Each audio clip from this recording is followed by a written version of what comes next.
और आपको सीधे लिए चलते हैं जयपुर, जहां पर मुख्यमंत्री अशोक गहलोत संबोधित कर रहे हैं।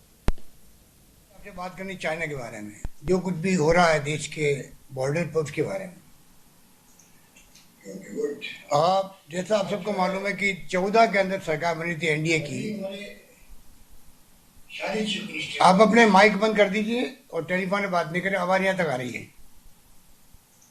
14 के अंदर जब सरकार बनी थी मोदी जी की पहली बार, तब आपको मालूम है कि उन्होंने शुरुआत करी थी, पड़ोसी राज्यों के, पड़ोसी देशों के हेड्स को बुलाया था।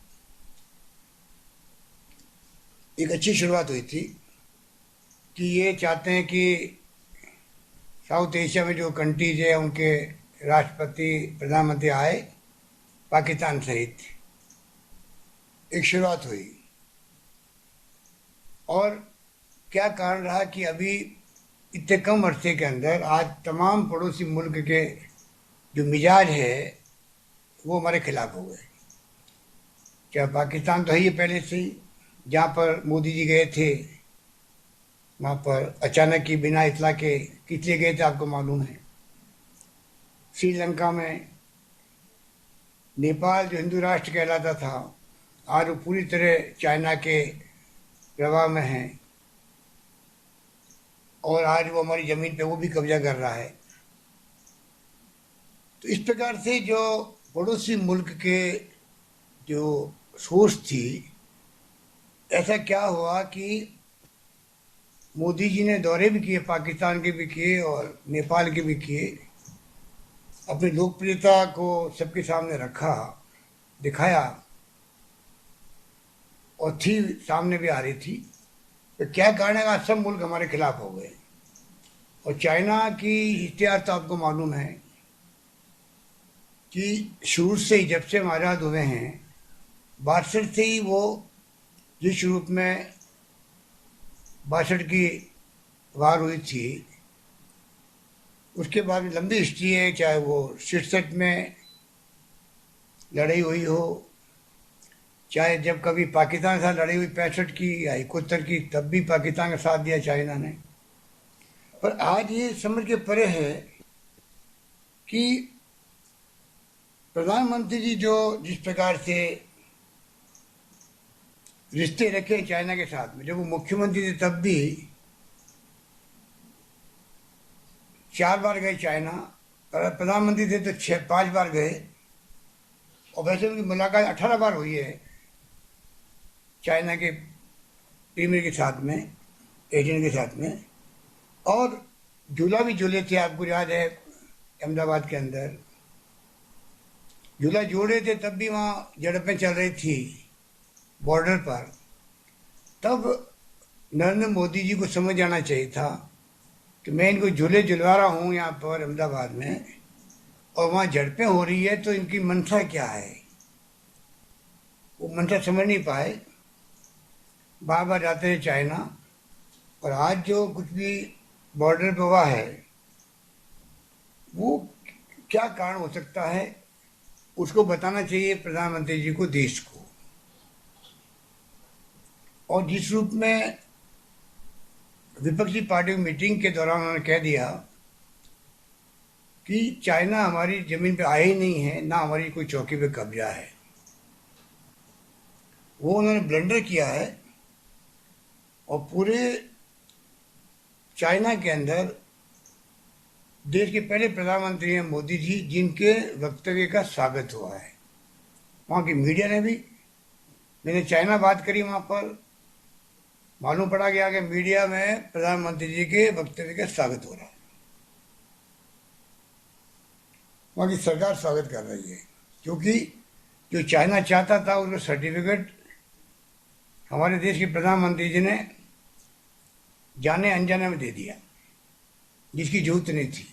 इसलिए कांग्रेस मांग करती है कि प्रधानमंत्री जी को अभी भी स्थिति स्पष्ट करनी चाहिए, अपने उस बयान को वापस विड्रॉ करना चाहिए।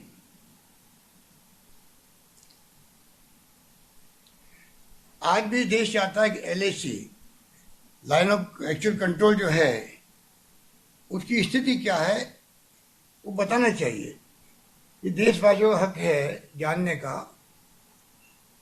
बॉर्डर पे कभी कोई झड़प हुई है या युद्ध हुआ है तो पूरा मुल्क एकजुट रहा है, ये हमारा इतिहास गवाह है।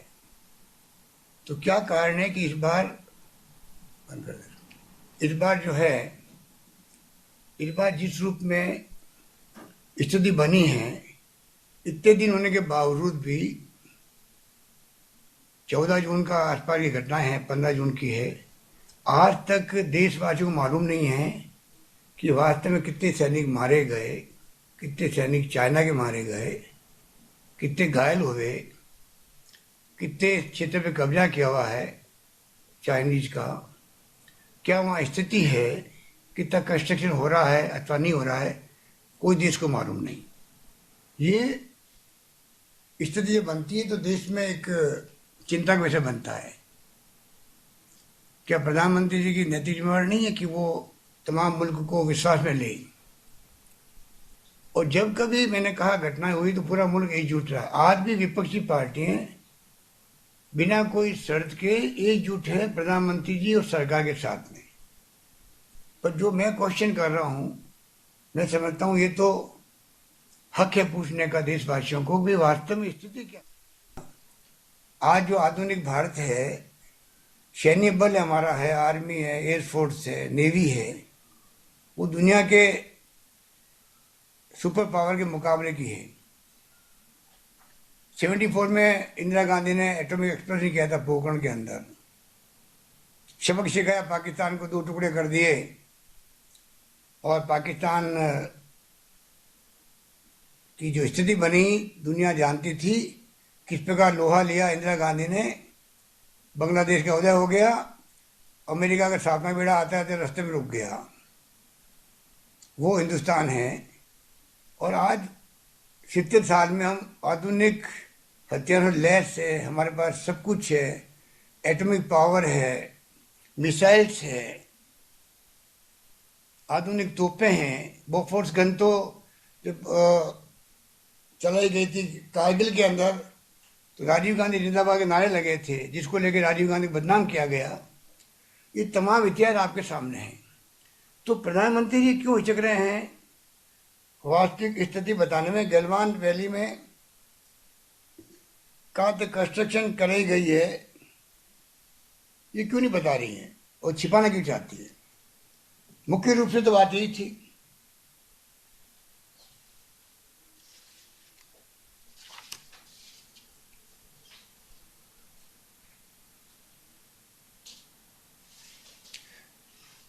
घटनाएं होती रहती है। डोकलाम में पहले 17 में हुआ था, आपको मालूम है।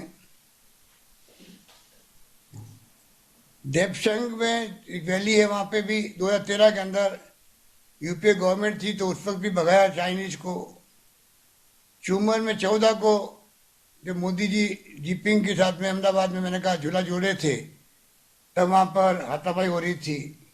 तो ये घटनाएं बताती है कि किस दबाव में है प्रधानमंत्री जी और अमित शाह जी, क्यों नहीं देश को बता पा रहे हैं, ये समझ के परे हैं।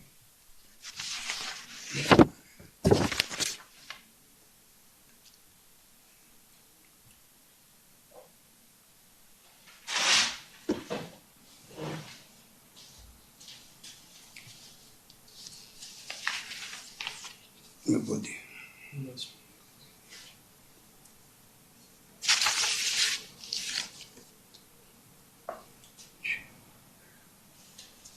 आज हमारी इकोनॉमी बहुत बुरे हालात में है और मैं समझता हूं कि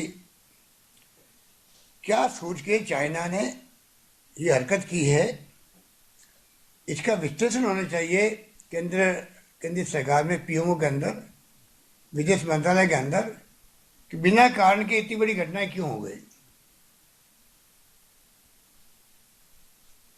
हम लोग जूझ रहे हैं, एक तरफ तो कोरोना से जूझ रहे हैं, लॉकडाउन ने बर्बाद कर दिया देश को, जिस रूप में आर्थिक स्थिति ठप हो गई है। पहले से हम लोग इकोनॉमिक स्लो डाउन में थे।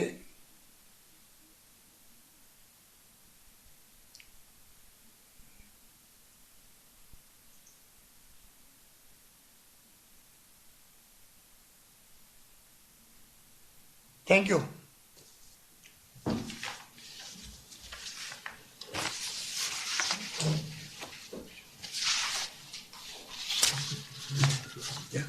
कोई क्वेश्चन करना चाहते हैं?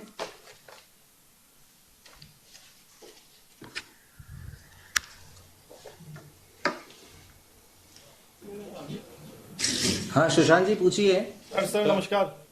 नमस्कार। सर आपने एक सवाल उठाया कि जो वर्तमान में हालात हैं, कोरोना का दौर चल रहा है, उसके बावजूद ये परिस्थितियां बनी, तो क्या आपको लगता है कि क्या जमीन की लड़ाई है या कुछ व्यापारिक एंगल भी चाइना के साथ जो संबंध बिगड़े हैं उसमें आपको नजर आता है सर? इस समझ के परे हैं, क्योंकि भारतीय जनता पार्टी जितने अध्यक्ष बने हैं उनके रिश्ते अच्छे रहे चाइना के साथ में, और इसलिए मोदी जी भी जब मुख्यमंत्री से जाते रहे चाइना बराबर, और प्रधानमंत्री यूरोप पे गए हैं, और वैसे प्रधानमंत्री बनने के बाद में 18 बार मुलाकातें हुई। दुनिया भर के मुल्कों में जाते हैं तो चाइनीज के साथ में अवश्य वार्ता होती है। तो इस समझ के परे अच्छे रिश्ते होने के बावजूद भी अचानक ये क्या हुआ, इसलिए हम बार बार कहते हैं उनको बताना चाहिए देश को।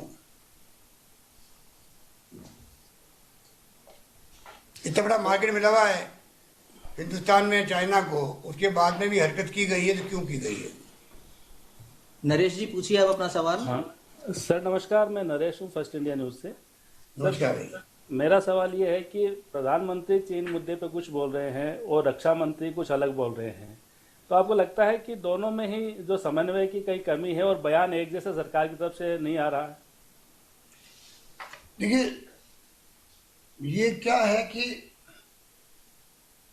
इनको हिस्ट्री देखनी चाहिए कि जब यूपी गवर्नमेंट थी या यूपी की पहले कांग्रेस सरकारें थी, तब आप बताइए कि किस पे का। मैंने कहा 67 में 40 लोग हमारे मारे गए, 400 ने उनको मारे, चाइनीज को मारे थे। डॉक्टर यश गोयल जी। नमस्ते सर, मैं यश गोयल ट्रिब्यून से। सर ये जो प्रधानमंत्री जी ने अभी पिछली बार जब देश को संबोधित किया था तो उन्होंने बहुत जोरों शोरों से ये कहा था कि भारत आत्मनिर्भर है, आत्मनिर्भर बन गया है और बनेगा और ये करेगा, और चाइनीज के बारे में उन्होंने प्रोडक्ट्स के बारे में नहीं कहा। तो एक जो सेल्फ रिलायंस का मुद्दा था उसको उन्होंने उछाल करके चाइना को ये स्पष्ट संकेत दिया था कि भाई हमें आपकी जरूरत नहीं है आपके प्रोडक्ट की, वी आर सेल्फ रिलायंट। एक तो ये कारण रहा जो लगता है। दूसरा ये है कि अमेरिका भी मोदी जी को सपोर्ट कर रहा है, वो भी सामने आ रहा है। तो आप लोगों का क्या सोचना है कांग्रेस का? प्रधानमंत्री जी खाली वक्तव्य देने में उनकी मास्टरी है। जनता कब तक उनके वक्तव्य सुनती रहेगी? हकीकत और है, वक्तव्य और होते हैं।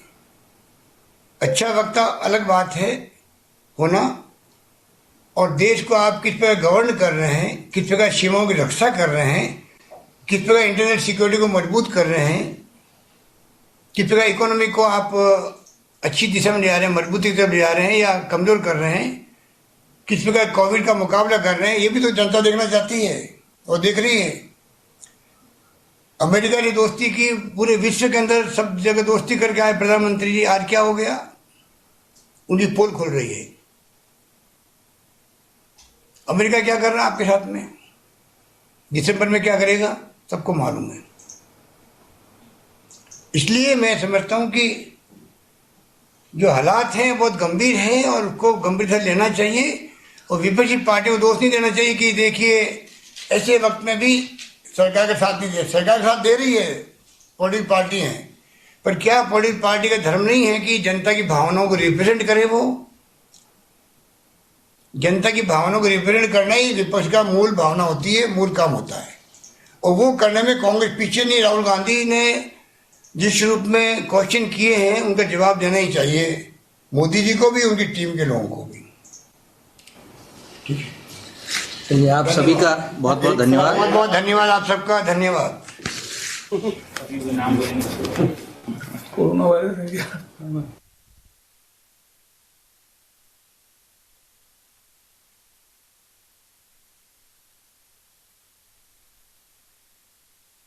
राजस्थान के मुख्यमंत्री अशोक गहलोत